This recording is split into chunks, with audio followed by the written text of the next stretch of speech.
Victoria has confirmed a new tax on short-stay rental properties like Airbnb as part of a housing policy overhaul that includes rental controls and an underquoting crackdown.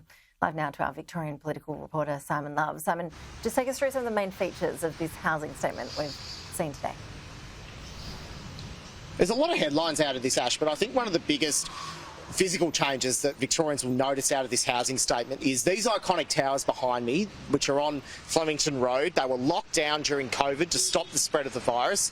Well, they're actually going to be knocked down, rebuilt, and residents are being told this morning that over the next couple of years they'll have to move out, and the government will be redeveloping these types of developments and also trying to put 10% more homes into the market when it comes to a social housing perspective.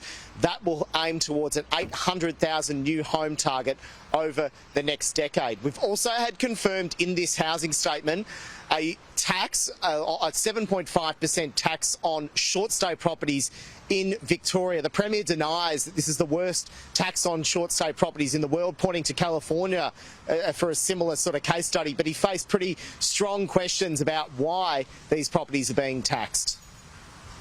I think the community want actual results, like they want houses to live in. They don't want processes where perfect becomes the enemy of the good, where this constant search for 100% approval means you get nothing done.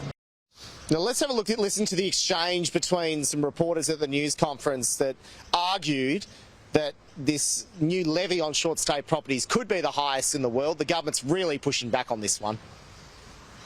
How can you say it's a modest charge when it's the highest short-stay tax in the world? Other jurisdictions, well, it's a modest charge. To put it at 2, 3, 5%. No, well, this is the highest in the world. Well, $7.50 per $100 is a modest charge.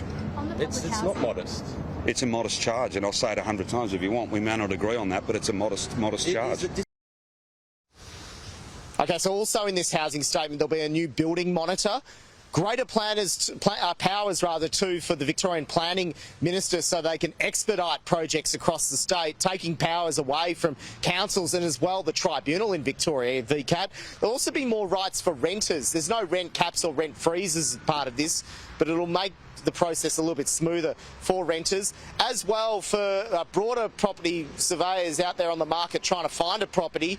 The government's going to crack down on underquoting. It's a big issue out there with many properties going above the advertised range. The government says new legislation they want to pass could ultimately take the commission away from real estate agents if the house goes above that advertised range. Here's the Consumer Affairs Minister in Victoria. What we're proposing here is to recognise the fact that if more can be done, then more will be done. And we'll be looking at making sure that real estate agents behave appropriately at all times in the state of Victoria, and if they don't, there will be consequences. Expect the Andrews government to be out and about selling this housing statement in the coming days. Simon Love, appreciate the update. Thank you.